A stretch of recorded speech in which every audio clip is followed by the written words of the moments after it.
All right, welcome everyone to the Inevitable You channel podcast.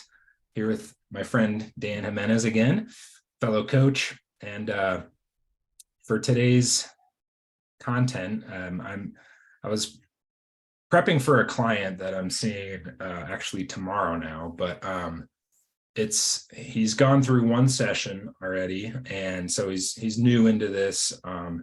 He's coming from real estate investing uh, background, but is fairly new to it. And so this is kind of a shift, a big life kind of shift from what he's always done. He's owned previous businesses before in network marketing, had a lot of success with that.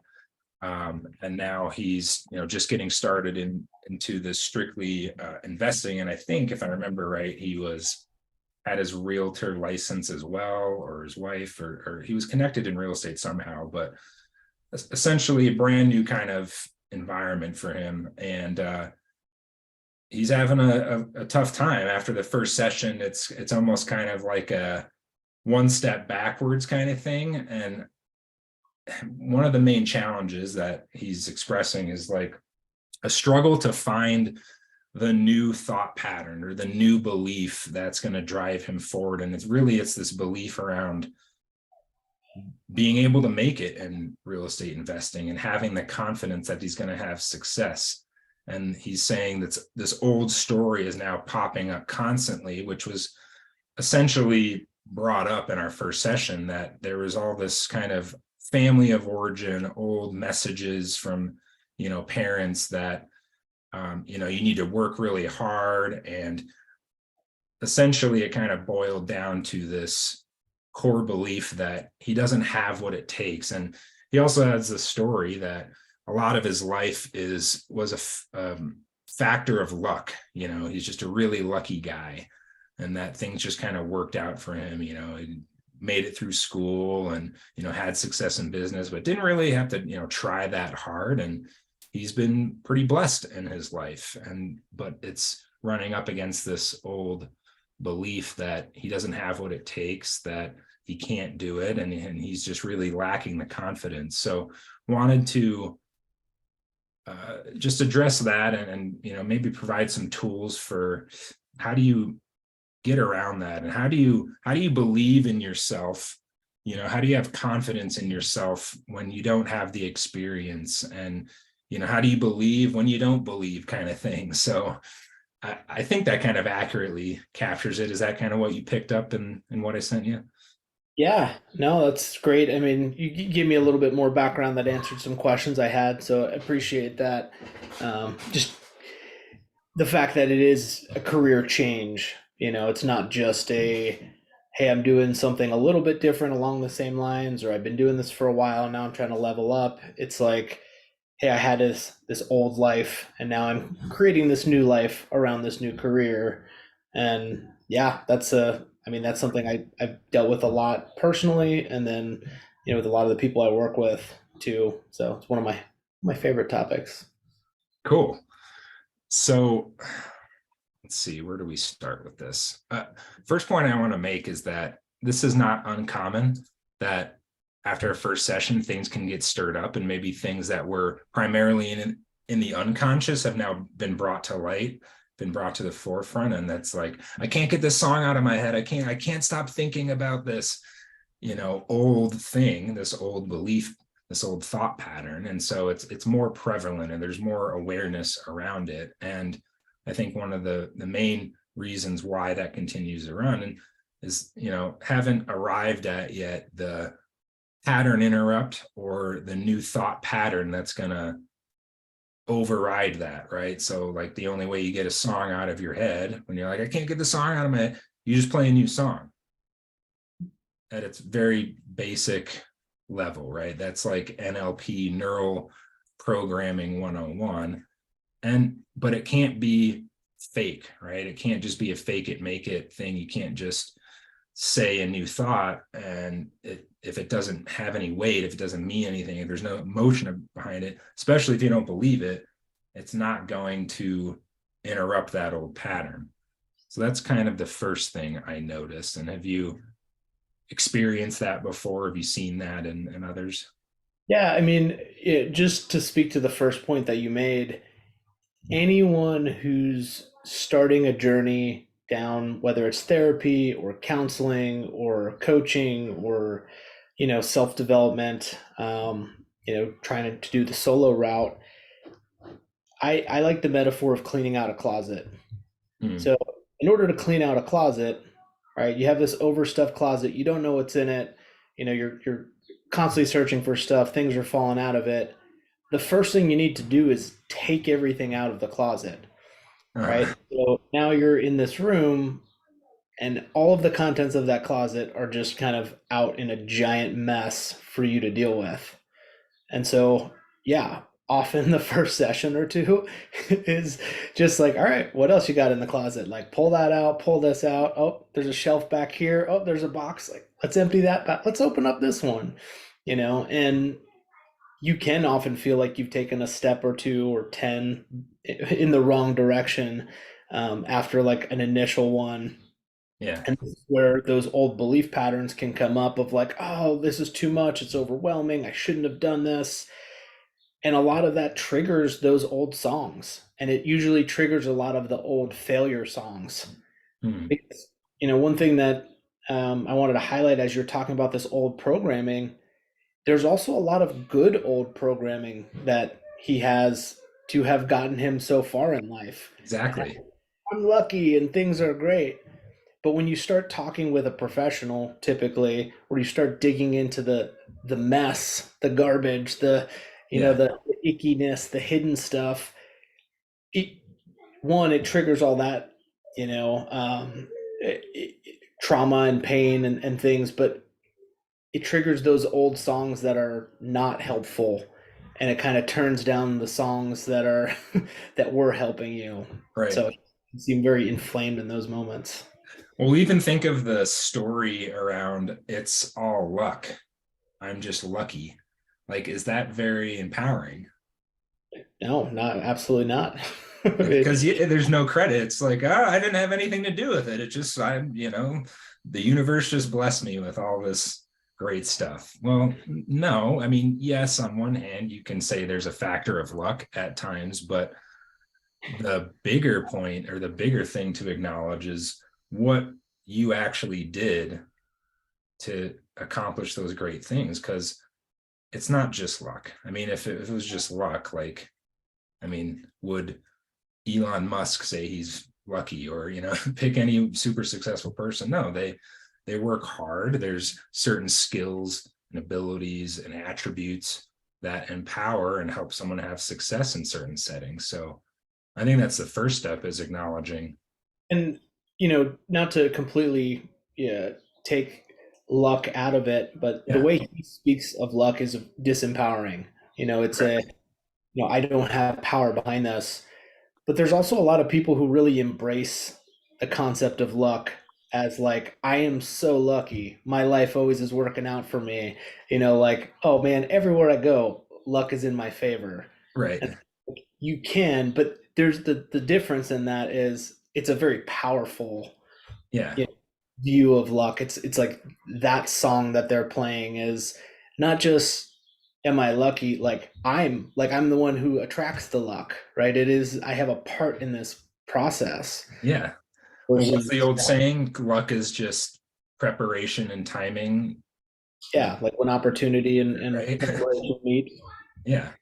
So it can be an and equation, meaning it's not I'm lucky, but I don't have what it takes. No, it's I am lucky and I'm a rock star. I have what it takes. I have all these skills. I have all these things that I've been able to use to create success before. Why wouldn't that help me in this new venture? Right. So that's a big part, and reframing kind of the old story, at least for this individual, starting to look at, we talk so much about stories, these kind of stories that play over and over again in our heads. You have to really look at that and start to question it. Well, is this true? Is this just something that was, I created over time, and or was installed and instilled in me from, my father or whoever? You really have to look at that. Now, the next point was,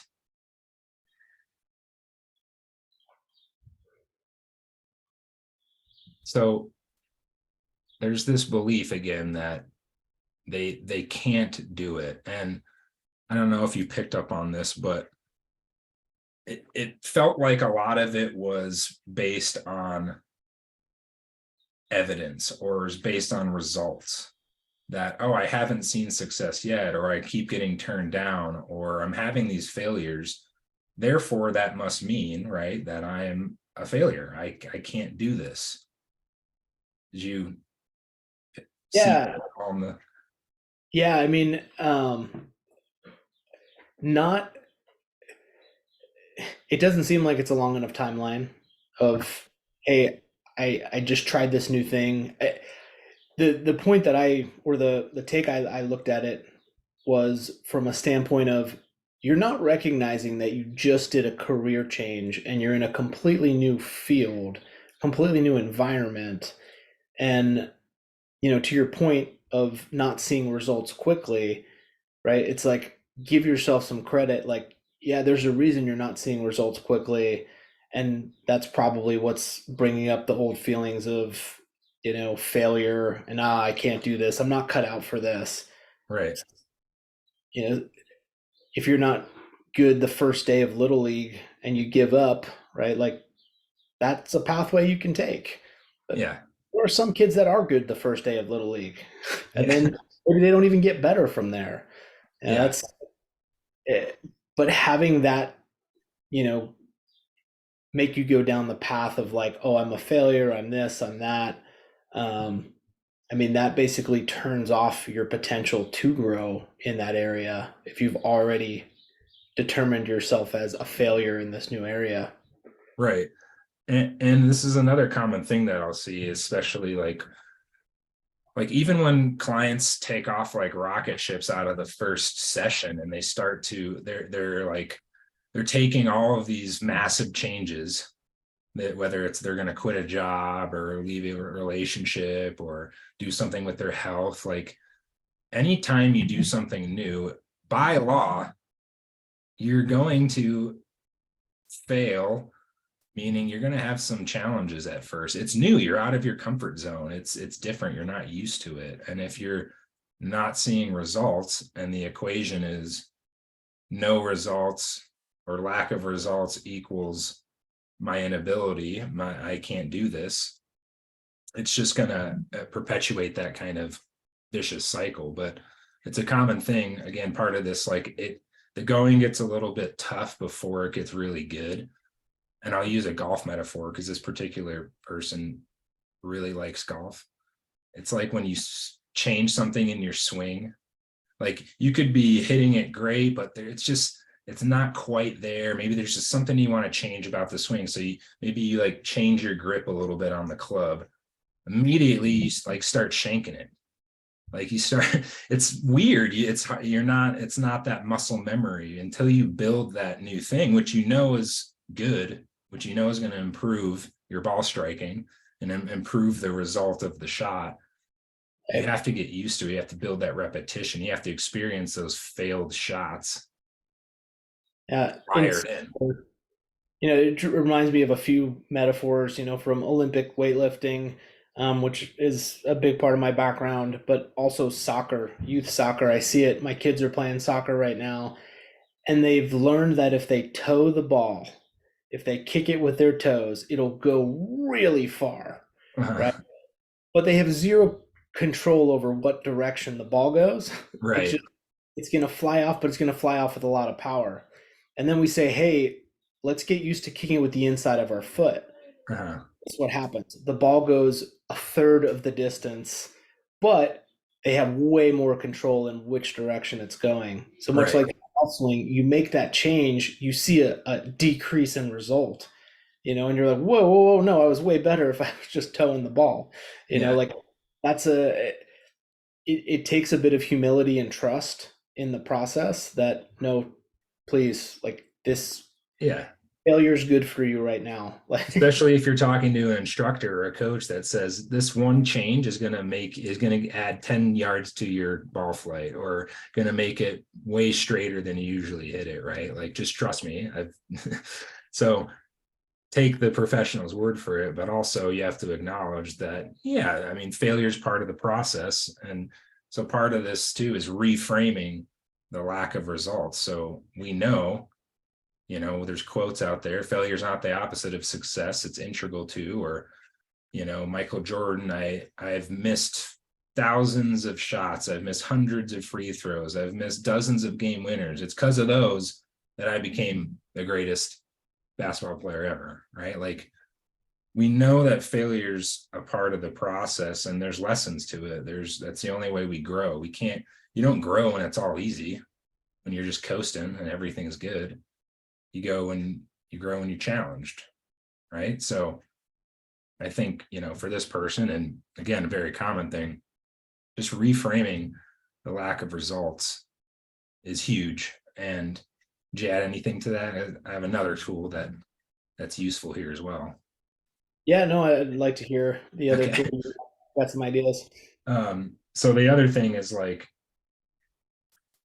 so a classic tool, rock star versus album sales. So how does a rock star become a rock star? Do they, practice away, they're practicing in their garage, they get a break and, get a show down at Herman's Hideaway, a little, dive bar here in town, and they get lucky that the producer's in the audience that night and he really likes the music. He's like, hey, I love it. I'm going to invite you down to the studio. Let's record a little EP. And, so you get that recorded.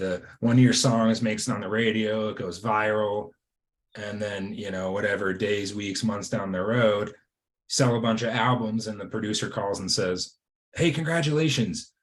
Your album just went platinum. You're officially a rock star. Congratulations. Is that how it works? Do you think? Yeah, I mean, it's all internal, right? Like Uh-huh. the philosopher in me would be like, at what point do you become a rock star, Uh-huh. right? Is it 7 shows? Is it 15 shows? Is it touring with a band? Is it headlining? Is it how many people in the audience? How many sales you've made, right? Like these are all obviously they're all external validating circumstances that are, Correct. not in your direct control.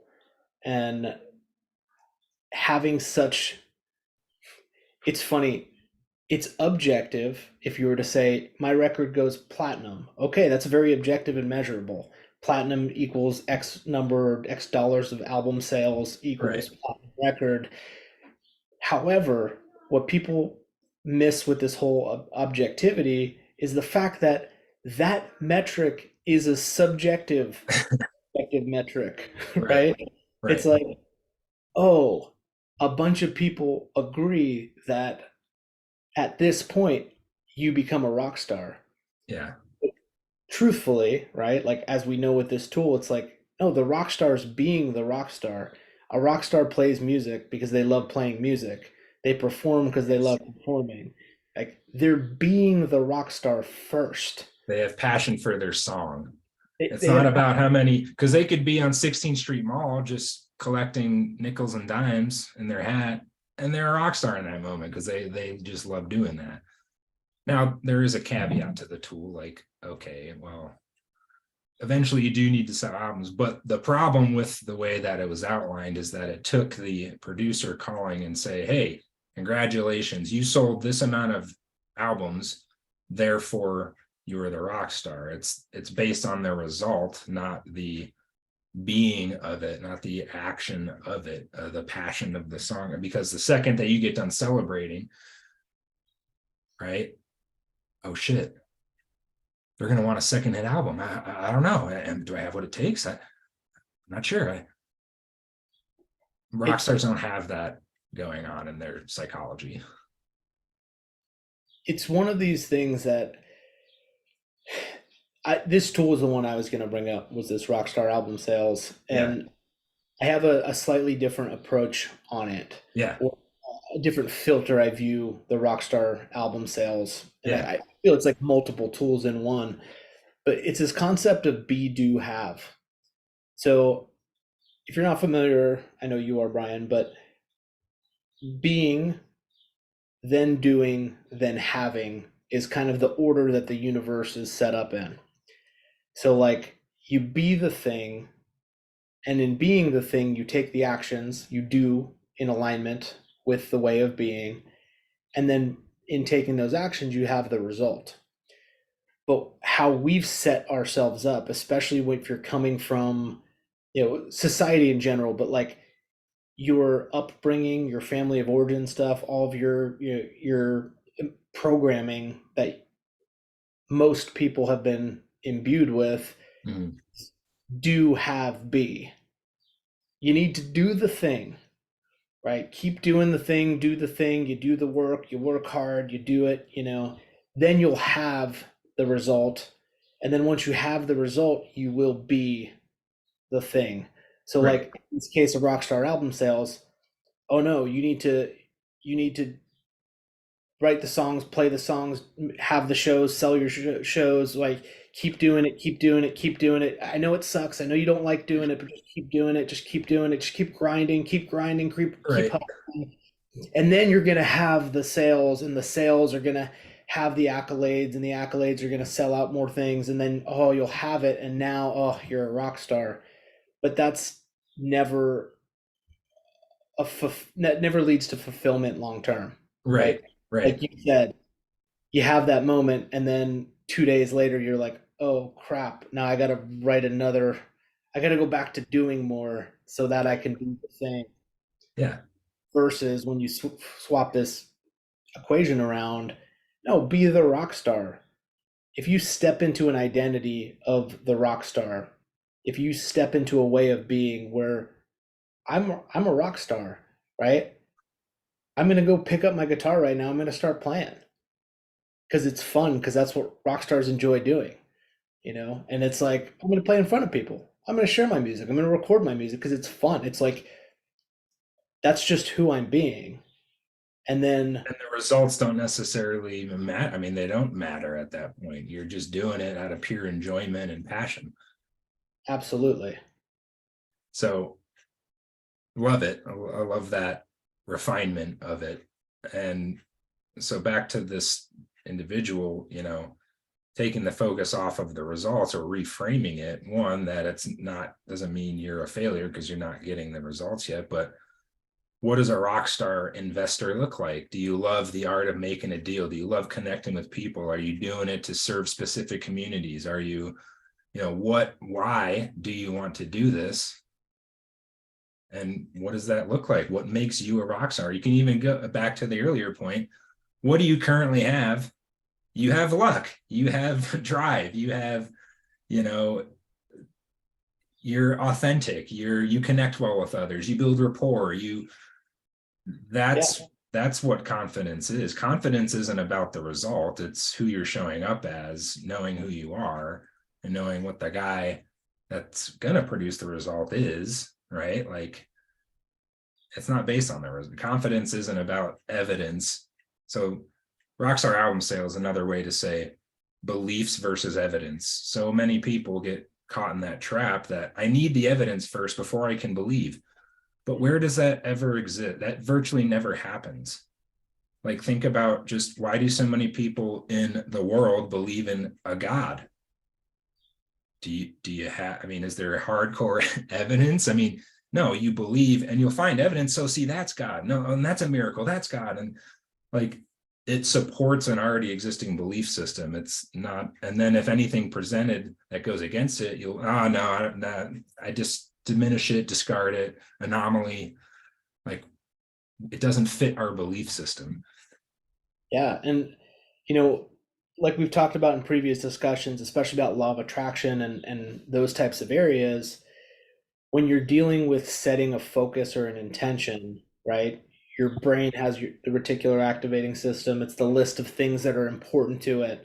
Uh, Well, you can find evidence of whatever you want to find evidence for. So right now, if you're looking at how this individual's looking, like collecting evidence, look at all the ways it hasn't worked out for me. Right. and he's going to keep finding more of that, which is going to lead to more evidence of not being good at what he's doing.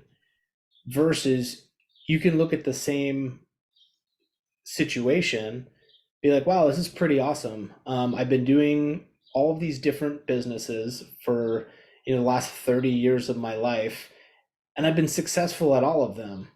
That's awesome. Oh, and this was different than this business. And actually, the major that I studied in college had nothing to do with the first business that but I was good at that major. I got the degree, I got good grades, and then I started this business that was completely different. And I started another business that was slightly different, but it wasn't the same, and I still got good results. Oh wow, there's a lot of things that I do in my life, and in each one of those, luck was with me. And it's like now you're going to start seeing evidence of, huh, that's pretty crazy. I've only been doing real estate for, 6 months or a year, and I've already, had 15 offers in. Yeah. Most people who start out have only had 10 offers in. I'm Yeah. already, Or zero. ahead of the game. Yeah, exactly. And Like it's like, most oh, people wouldn't even get to that. They'd sabotage. They wouldn't even get to the point to have a failed deal. totally. And so this is like, it's, you can, if you want the evidence, right? Because I understand like faith is a tough thing. And to your point, yes, you need to have the faith and then the evidence comes later. But in the short term, if you really want to look for, like, you can also tune yourself to the evidence that you're looking for to support the way you want to be. Absolutely. Yep. Well said. Well, I think that was the main points I wanted to hit on. Just looking through real quick, you know, again, how do you create confidence, or how do you believe when you don't believe? I mean, you have to reframe some of these things. Again, even just like a failed or a deal that fell through, like, great, here's why it fell through. It wasn't the right offer, or my maybe my approach wasn't good enough, or I didn't have the right support system built yet, so now I'm going to build the support system, or whatever the lesson, the takeaway is.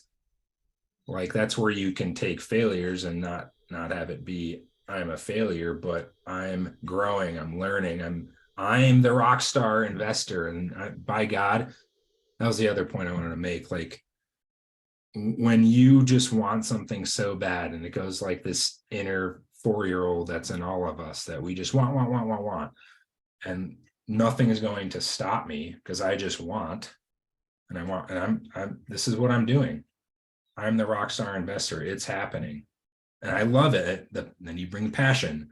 This is what I love about it, and this is why I'm choosing this as my, like, it all collectively drives forward until the album sale does happen, and it's like, oh, look at that, the evidence supported my belief system. So hopefully there's some great tools and value in there for everyone watching. Anything else you'd add to that, Dan? Yeah. The other thing I would say is if you can fall in love with the process, which is I know so cliche, it's about the journey, not the result. Like, this can be a very long conversation. Maybe it can But be our next episode. yeah, but I'm a big believer in aligning with identity, right? And this guy obviously has a lot of positive identity that he's not aligning with in this current venture. Right. It would really it would really behoove him to reconnect with the successful, confident person, leader, businessman that he knows he is. He knows he is, right? He has all the proof, he has all the evidence. If he connects with that and sees himself in this new environment, you know, he's already coming with this years of experience. He'll see these failures, in the way that you're saying, like, it's reframing it, but like the confident businessman, like, I'll just use for me, for example, I was in the military as a leader for 10 years, and I was very by the end of that 10 years, I was very confident in what I was doing most of the time. Um, then I get into this new uh, realm of business that I don't know what I'm doing when I started the gym 10 years ago. And when I was approaching it as a new gym owner who's never run a business and I have no idea what I'm doing, and I'm listening to coaches and I'm failing and I'm trying things and I'm like, man, I suck. When I'd reconnect with like, hey, dude, you realize you were just in charge of like 700 people and deployed to war zones multiple times with like really positive results, and people followed you in these really intense situations, and now you're sitting here upset about someone canceling their membership. Like, Yeah. that's like, when I'd reconnect with like, oh no, I know what I'm doing. Oh, someone canceled their membership. It went from an emotional, man, I'm such a failure, to like, oh, hey, I thank you so much for being a part of our business for as long as you have. What kind of feedback? How could we do better? Right. If Right. I knew in the military, that's what I would do. You have a troop leave the unit, or you put out a unit climate assessment survey, and you figure out it's a data point. It's Yeah. not mentioning failure. It's like, all right, obstacle, how do we fix it? But for me, it was reconnecting with who I was, and that identity of like, oh no, I got this. Yeah. Now let's just apply it to this new situation. Yeah. Not sitting in the identity of I'm a new business owner. I Yeah. identify as new business owner who doesn't know what he's doing. Well, Yeah. guess what? That's the results I receive. Right. Love it. I think that that's a great example, a great personal story of how this relates to this conversation. So um, appreciate you as always. You Looking too, forward to man. the next one. Yeah, love these conversations. All right. Thanks everyone for watching or listening. Take care.